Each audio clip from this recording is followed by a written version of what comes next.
Hello दोस्तों, good evening. मैं चंदन आप सबका करता हूं अभिनंदन आपके अपने यूट्यूब चैनल विद्यापुंज पे। दोस्तों, उम्मीद है आप लोग अपनी तैयारी को बेहतर ढंग से कर रहे होंगे। दोस्तों, हम लोगों ने पिछले वीडियो सेशन में 1940 की मुख्य मुख्य घटनाओं को देखा था। 1940 की मुख्य घटनाओं में हम लोग देखा था कि 8 अगस्त 1940 ईस्वी को बंबई में अगस्त प्रस्ताव आता है। उस अगस्त प्रस्ताव में सर्वप्रथम बार यह माना गया कि भारतीयों का संविधान भारतीयों के द्वारा ही बनना चाहिए।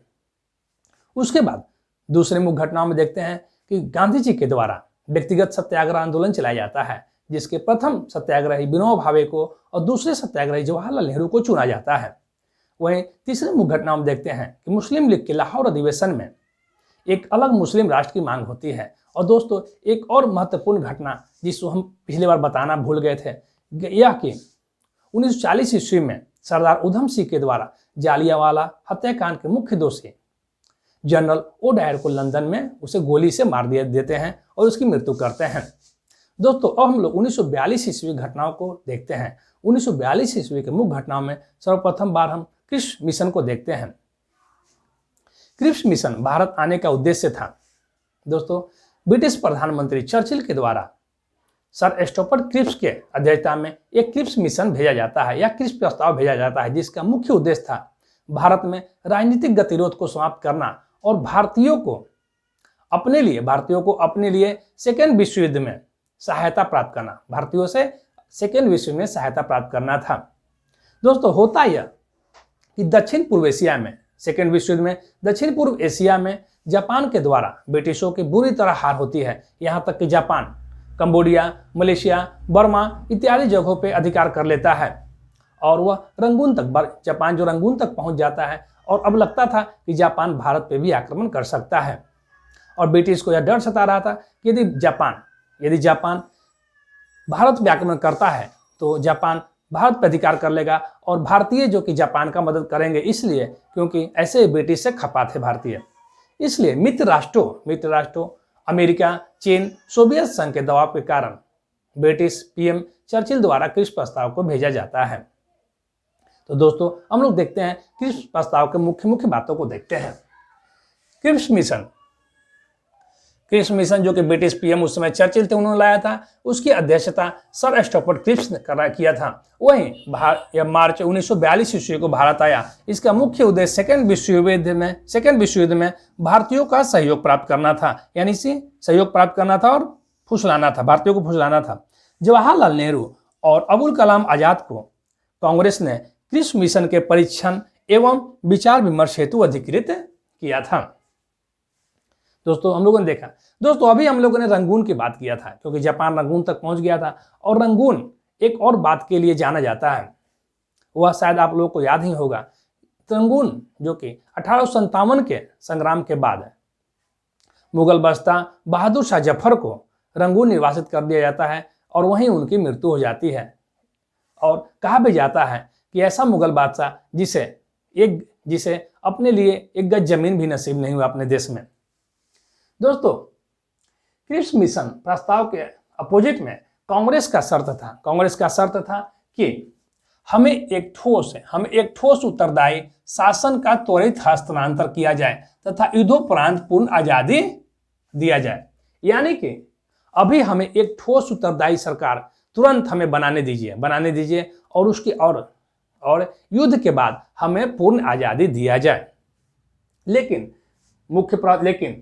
क्रिप्स मिशन के मुख्य प्रावधानों में इसका अपोजिट बात किया गया था। मुख्य प्रावधान में हम लोग देखते हैं क्रिप्स मिशन के मुख्य प्रावधान में था डोमिनियन राज्य के दर्जे के साथ भारतीय संघ की स्थापना। वहीं दूसरा देखते हैं निर्वाचित संविधान सभा द्वारा संविधान निर्मात्री परिषद का गठन।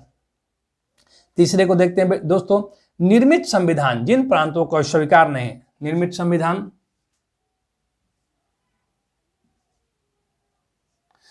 संविधान जिन प्रांतों को स्वीकार नहीं, वे भारतीय संघ से अलग के अधिकारी हो सकते हैं और अपना संविधान बना सकते हैं। इस प्रावधानों पे कांग्रेस, मुस्लिम लीग और जितने भी दल थे वे बहुत इसका विरोध हुआ और विरोध करते हैं, क्योंकि सर्वप्रथम तो यह डोमिनियन राज्य देने के दर्जे को देने के लिए बात है। लेकिन भारतीयों को अब डोमिनियन राज्य नहीं बल्कि एक पूर्ण स्वतंत्र देश चाहिए था और इसमें भारतीय संघ की स्थापना का प्रावधान था।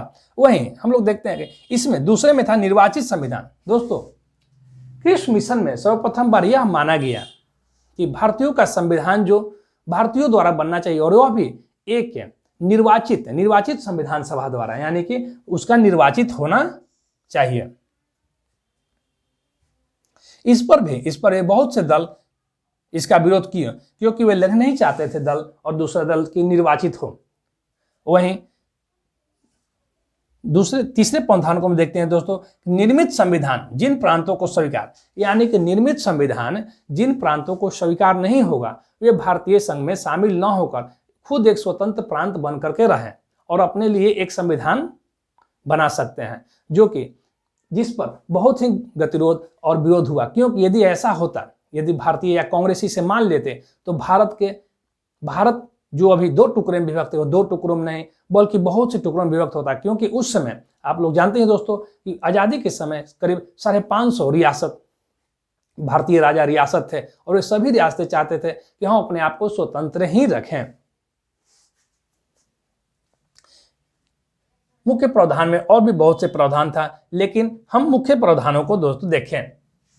दोस्तों, अब हम लोग देखते हैं कि किस प्रस्ताव पे किस दल का किस लिए विरोध था, उसको हम लोग देखते हैं। तो देखते हैं सर्वप्रथम कांग्रेस का विरोध देखते हैं। कांग्रेस का विरोध था इस प्रस्ताव में डोमिनियन स्टेट देने को बोला गया था, जबकि कांग्रेस चाहता था या और भी सभी भारतवासी चाहते थे कि अब हमें पूर्ण स्वतंत्रता वाला देश चाहिए। उसके बाद प्रांतों के पृथक संविधान। दोस्तों, हम लोग देखते हैं कि किस प्रस्ताव में था कि संविधान बनने के बाद जिस प्रांत को यह स्वीकार नहीं वह भारतीय संघ में शामिल ना भी हो सकता है और वह अपना अलग संविधान बना सकता है। इस पर उन्हें कड़ी आपत्ति थी, कांग्रेस का कड़ी आपत्ति था, कड़ी विरोध था। कांग्रेस बोले कि यदि इस तरह से होता है तो राष्ट्रीय एकता में विखंडन होगा, राष्ट्रीय एकता विखंडन होगा। वहीं कांग्रेस का मानना था कि हमें एक उत्तरदायी सत्ता सरकार का त्वरित हस्तांतरण कर दिया जाए, लेकिन इस प्रस्ताव में सत्ता का त्वरित हस्तांतरण का अभाव था, जिसपे काफी विरोधाभास हुआ और कांग्रेस इस प्रस्ताव को मानने से। वहीं मुस्लिम लीग एकल भारतीय संघ की व्यवस्था स्वीकार किया, क्योंकि मुस्लिम लीग नहीं चाहता था कि केवल एक एकल भारतीय संघ का निर्माण हो, क्योंकि यदि एकल भारतीय संघ का निर्माण होता है तो मुस्लिम लीग के लिए एक अलग पाकिस्तान राष्ट्र की संकल्पना व्यर्थ हो जाती। वहीं पाकिस्तान की मांग स्वीकार नहीं की गई थी, इसलिए मुस्लिम लीग काफी खपा हो गया। इस प्रस्ताव में पाकिस्तान की मांग को स्वीकार नहीं किया गया था, इसलिए मुस्लिम लीग का भी काफी विरोध हुआ या और भी बहुत से सही दलों के द्वारा विरोध हुआ, लेकिन मुख्य रूप से हम लोगों ने कांग्रेस का विरोध और मुस्लिम लीग का देखा। उसके बाद इस प्रस्ताव के बारे में गांधी जी के द्वारा कुछ टिप्पणियां, गांधी जी और जवाहरलाल नेहरू के द्वारा टिप्पणियां कहे गए थे। गांधी जी इस प्रस्ताव के बारे में बोलते हैं कि यह आगे के डेट का चेक है जिसका बैंक डूब रहा है। दोस्तों, आप लोग समझ ही रहे हैं कि यदि चेक पे आगे का दिनांक दिया हुआ है और वह डेट के पहले ही बैंक डूब जाता है तो उसका कोई महत्व नहीं रह जाता। तो वही गांधी जी बोलते हैं कि यह बैंक जो है खुद डूबने वाला है, तो ऐसे चेक का क्या फायदा। यह आगे की तारीख का चेक था जिसका बैंक नष्ट होने वाला है, बैंक डूबने वाला है, यानी it was a post dated cheque A crashing bank. A crashing bank.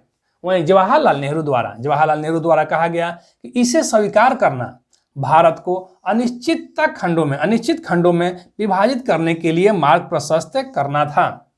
क्योंकि इसमें दोस्तों हम लोगों ने पहले ही देखा कि इस प्रस्ताव में यह भी एक प्रस्ताव था कि जिस प्रांत को संविधान स्वीकार न होगा वो भारतीय संघ में शामिल नहीं हो सकता, यानी कि वह स्वतंत्र रह सकता है और वह अपने लिए एक स्वतंत्र संविधान का निर्माण कर सकता है। इसके कारण अनिश्चित खंडों में भारत का विखंडन होता और अलग अलग भारत में ही देश बन जाते, राज्य बन जाते। इस पर जवाहरलाल नेहरू ने इसे कहा। तो दोस्तों, हम लोगों ने क्रिप्स मिशन के बारे में पूर्ण रूप से पढ़ लिया और क्रिप्स मिशन के विस्तृत बातों को भी हम लोगों ने जाना। तो दोस्तों, इसके बाद हम लोग 1942 के भारत छोड़ो आंदोलन और उसी दौरान भारत छोड़ो आंदोलन के द्वारा आंदोलन सुभाष चंद्र बोस के द्वारा जर्मनी, जापान पहुंचकर वहां से ब्रिटिश के विरुद्ध लड़ाई लड़ना, ये सब हम लोग देखेंगे। तो दोस्तों, यदि आप लोगों को मेरा यह वीडियो अच्छा लगता है तो आप हमें कमेंट जरूर करें और हमारे इस वीडियो को यानी कि इस YouTube चैनल को विद्यापुंज एकेडमी को जरूर लाइक और सब्सक्राइब करें। तो दोस्तों, हम लोग अगले वीडियो में मिलते हैं, अगले वीडियो सेशन में मिलते हैं। तब तक के लिए जय हिंद दोस्तों।